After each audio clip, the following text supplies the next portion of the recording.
Welcome, English 231 students, to week 7. Crazy. It's hard to believe. We're almost to the end.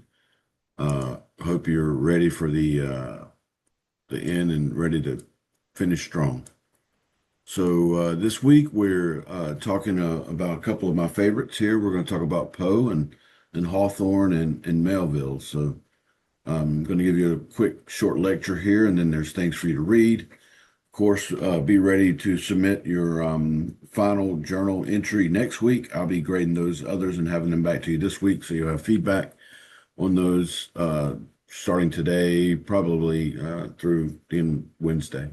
You should be getting this back. So the lecture this week is called Shadows of the American Mind, Poe, Hawthorne, and Melville.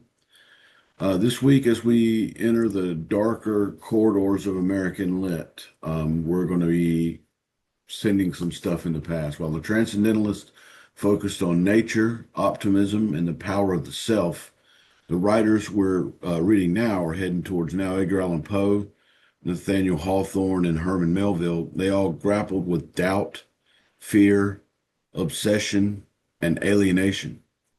Their stories mark the shift that we're going into dark romanticism and American Gothic. These are movements that question whether the human soul is really good, whether it's rational or in control, as earlier writers had even claimed.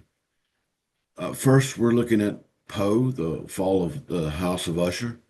The focus of the story here should be on the atmosphere, also on madness and decay. Poe's Gothic horror tale immerses us in a crumbling mansion that's haunted by psychological and physical illness. The story is less about the plot and more about this emotional and mental descent. The House of Usher symbolizes both a physical place and also a dying family line. There are themes here: twins, entrapment, premature burial, and mental instability mirror anxieties that are there about identity and also about death. Poe asks what happens when the line between reality and delusion disappears. Enjoy that tale. The next one's one of my favorites, The Birthmark. I love Hawthorne's work. It's really, I think, full of lots of different symbols and things that readers can pick up on very easily. The focus here, of course, is perfection, obsession, and then there's some gender issues. The story critiques the Enlightenment era science and this drive to perfect what's inherently human.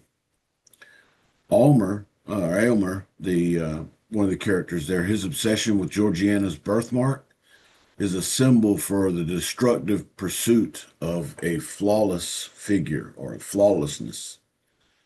Hawthorne uses allegory to warn against playing God here, especially when it comes to controlling others' bodies or their fates. There's themes of science versus nature, which I always love versus control, and also death as the price of idealism. These are all central to the story. The last one, Melville's Bartleby the Scrivener. The focus here is on work, rebellion, and isolation.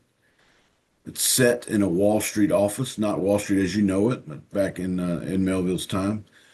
This story explores what happens when a man simply withdraws from the expectations of society. Bartleby's repeated line, "I would prefer not to," is both passive resistance and existential crisis at the same time. The story critiques capitalism, routine, and the failure of compassion in bureaucratic environments. Think sitting at the DMV or waiting in line to pay a bill. Bartleby becomes a symbol of what society refuses to understand. Those who don't fit are often discarded and pushed to the side. The takeaway for this week: It's that each story explores what happens when human limits are reached or ignored. Poe, when the mind collapses. Hawthorne, when ideals destroy life. And Melville, when refusal becomes rebellion. They all ask, can reason save us? Can society see us? Can we live without illusion? I hope you enjoy this week's readings, and I'll talk to you next week.